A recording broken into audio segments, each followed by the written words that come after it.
I bid you welcome. I welcome you to my house. Welcome to my house. Welcome to my home. Hello horror hounds, welcome to my horror house and welcome back to our Scream-a-thon where we reach the much maligned Scream 3. I think it's fair to say that historically Scream 3 is the whipping boy of the franchise. It's certainly my least favourite. Nothing has changed, although on this rewatch I find that the things I dislike about Scream 3 I still dislike about it. The things I have warmed to, I've warmed to a lot. Scream 3's saving grace is twofold. One, it is fun. It still continues that sense of fun, which I think runs throughout the entire franchise. These are a fun set of films to watch.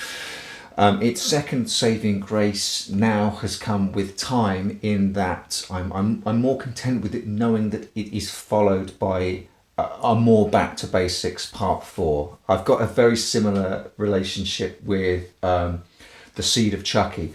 I never got around to watching it because I'd heard so many awful things about it, and then when Cult of Chucky came out and everyone said it's returned to form and it's really good, I went back and I watched Seed of Chucky with a sort of crash mat below me, knowing that Cult of Chucky was there around the corner.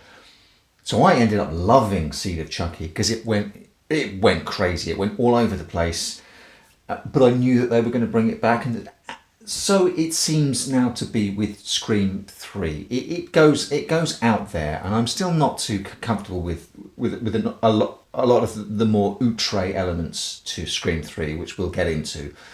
But I watch it now safe in the knowledge that, for me personally, I think Scream 4 course corrects the franchise again. So I can just see it as a weird, frothy aberration. And sometimes when a movie series goes on for long enough, I'm thinking Friday the 13th, I find that I tend to sometimes like the aberrations more. I'm a big fan of the unrated cut of Jason Goes to Hell, just because it's so freaking out there. And if you want Jason in the woods and the tool shed killing people, you've got tons of those movies to choose from.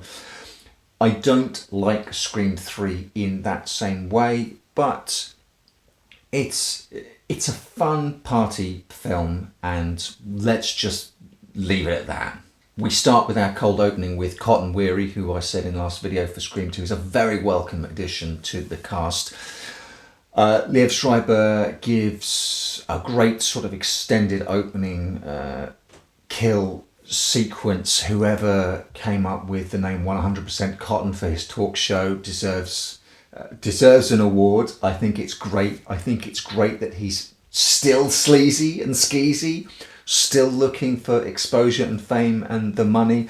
It's absolutely completely on brand for Cotton when we find out from his partner who's being terrorized that he likes to play stab role play in the bedroom. That's just a level of ick that I'm not really comfortable with. That said, mainly because of how good Liev is, I really like Cotton Weary. He brings a different energy to the cast and to the Scream cast. It's a pity that he doesn't get to interact with any of the rest of the cast, but he is the sacrificial lamb for the start of Scream 3, and I kind of dig it. We get the introduction of the voice changer, not the one that everyone uses, which changes everyone's voice into Ghostface's voice, but now Ghostface has a voice changer which can mimic anyone's voice. So you could be talking to anyone on the phone and think it's Dewey, think it's Gail Weathers, and it could actually be the killer. It's a nice way to mix things up and to keep you guessing. I think it's a step too far. It's a little bit too much. It's a little bit extra. I've never really been down with. So the technology in the Scream movies kind of sort of works, kind of sort of makes sense real well, but this voice changer thing is absolute nonsense. And when Scream 3 decides to go out there, it does go out there in ways that I just have to hold my nose. I managed to forget the Jay and Silent Bob cameo in it. Why, for the love of God, why? I know it's a bit of a tit for tat. Where's turning up in Jay and Silent Bob Strike Back when they're on the film lot and they interrupt the screening of his new Scream movie with Shannon Doherty? is funny. The tit for tat having Jay and Silent Bob on the lot for the shooting of Stab 3 just doesn't work. Probably Wes being too much of a nice guy when he should have said no.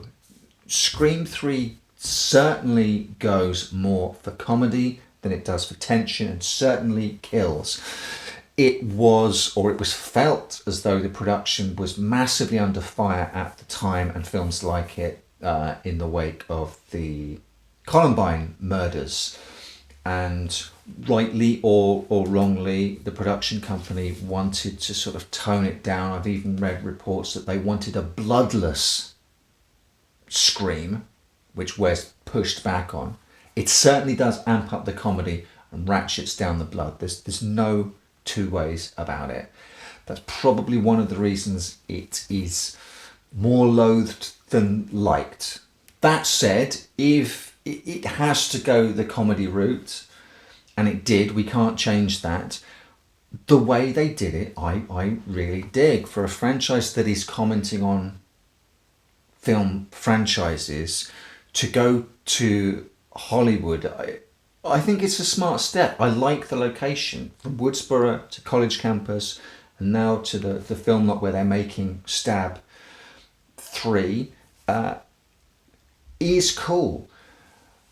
Do they do as much with it as they could have? No, it's kind of fun and goofy to see the actors with the people that they're playing. So Emily Mortimer is playing the Sidney Prescott in the Stab movies. Parker Posey is playing the Gale Weathers in the Stab movies, and to see them opposite the real life people that they're portraying is kind of fun, but it goes too far. Parker Posey goes too far off into her own little Parker Posey thing for this movie.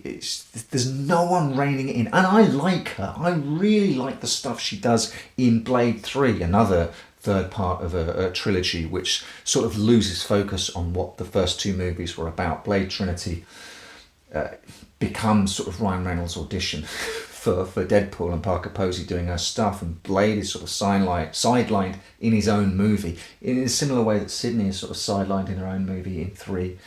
Here, there's fun to be had in Blade Trinity, but it's a bit of a stinker as a Blade movie. There's fun to be had in Scream 3, but as a Scream movie, it's a bit of a stinker. The setting leads to, for my money, the best part of the movie. The section where Sydney walks into the soundstage and sees her old high school home, and sees the home recreated where the party happened and where her friend was killed, and she goes into her old bedroom, and that sort of layer of real and fake is superb. It's something that Wes put in late in the day, I think, but I have to shout out Robert Bloch, author of Psycho, and more importantly, author of Psycho 2.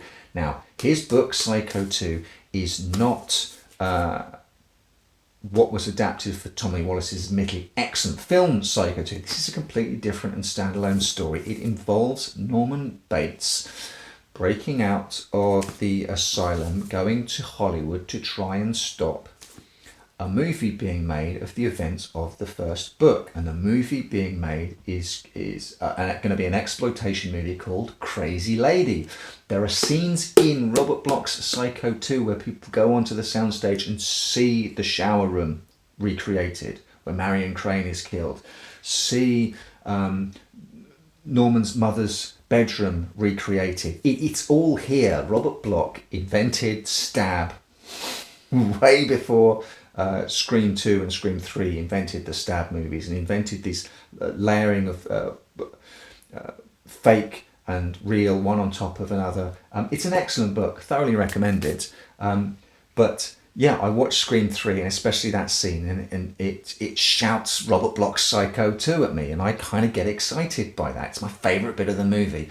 Then it's spoiled by an extra added bit of Sydney getting visions of her dead mother and stuff like this. Just too much. Just calm it down. Having a guy in a mask phoning you, telling you he's going to kill you, and then stabbing you, it's enough. It's enough. Calm down. Just breathe. The little we see of Sydney here, apparently Neve Campbell was only able to offer a short window to film in, so she doesn't appear much in the film, but the evolution of Sydney, it's kind of sad to see her isolated and alone at the start of the movie. It's heartening to see her working for a women's crisis helpline charity. It's also heartening the little glimpse we see that Dewey is still on speed dial on her phone. But this is the movie which sort of persuades her to come back into the world and have to face down her problems and her antagonists, which is good to see. That moves her character forwards again into Scream 4, which we'll get to next. I love how Sydney continually evolves. It keeps her relevant. It makes her really the top draw Scream Queen for my money. Sorry, Jamie Lee, but Sydney Prescott is it as far as Final Girls survivors are concerned. She's the survivor's survivor. Randy's absolutely dead. He could have made a Miracle Hollywood comeback, but no, we get his videotape giving the rules of a trilogy, which I think are fun because you can apply them directly to Wes's own Nightmare on Elm Street 3. This, where it gets overly complicated with backstory and you go back to the origin and lots of backstory exposition and stuff like that. So, yeah, that's got Dream Warriors written all over it. One thing I haven't mentioned yet, which is really focused on here, I think, in this movie, is quite how sparkly the Ghostface costume is. The cowl and the robes and even the gloves are all really super sparkly. I'm struggling to remember whether they're that sparkly in the first two or whether the stab versions of the costumes are made to be extra sparkly and that's just a layer of Hollywood sort of needless glitz and glamour on it. I think it's personally interesting to have a solo killer in this movie where all other installments have had dual killers. That does speak to script leaks and script rewrites for this one. Emily Mortimer's character was very clearly to be set up as an accomplice and a partner, and she just kind of fades. Lots of things are sort of built up and nothing much happens with them. Trying to make a virtue out of something as unfortunate as the need for rewrites and mucking around. I do like Roman as an antagonist. I like him as the solo killer. I actually kind of like how it delves back into Maureen Prescott's past, how we see that Roman had a hand in steering Billy Loomis, winding him up and letting him go. And I like that this woman who is dead, murdered before the first film even, the ripples from her life and her murder are still spreading out and affecting things even onto this third installment. I like the idea of her secret couple of years in Hollywood. I like that they don't really pull any punches with regard to the, I was going to say sleazy and seedy, but let's be honest, downright criminal underpinnings of the biz. I think it's particularly on the nose now, those scenes with Lance Henriksen, this being a movie that has the Weinstein fingerprints all over them. Bravo, I guess, for calling that bullshit out and not trying to soft soap it. Sydney in her final confrontations is growing and growing and growing. In Scream 2, she had a superb line. There's one thing you forgot about Billy Loomis. What's that? I fucking killed him. She's even more badass in the showdown with Roman at the end here. I'm starting to wonder, by the end of Scream 5, which I'm hopefully going to watch this weekend, is she going to have a higher kill count than any of the individual Ghostfaces in the franchise? Is she going to be the most accomplished murderer of the Scream franchise? I kind of hope so. She's handy with a gun. Scream 3 then, it has its flaws. Undeniably, you can see clear as day studio meddling and rewrites all over Scream 3 that I don't think you can see as much in other installments. It was hamstrung by not being able to be the horror movie that the previous and the subsequent ones are. But it's a jaunty little trip to Hollywood that doesn't take itself seriously. More importantly, doesn't take Hollywood seriously. That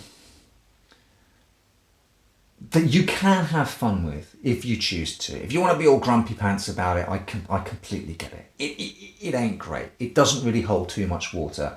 But for a franchise that upon rewatch is so much fun, and that's what I'm really getting off all of these, I can't fault it for not being fun. So in that respect, at least, trying to look for positives, it scores big for me. Popping back for another little Randy-esque vlog, something I forgot to mention, especially when talking about fun, it actually got my favourite line of the entire franchise in it, when the cops are on the lot and Lance Henriksen, the producer of like Stab 3, asks, "You don't think there's any connection between Cotton making this film and him being murdered, do you?" And the cop says, "He was making a film called Stab. He was stabbed." Brilliant delivery, excellent line. I laughed my ass off, and just at that point I thought, Scream 3, I can't stay mad at you. It's enough. It's enough. Calm down. Just breathe.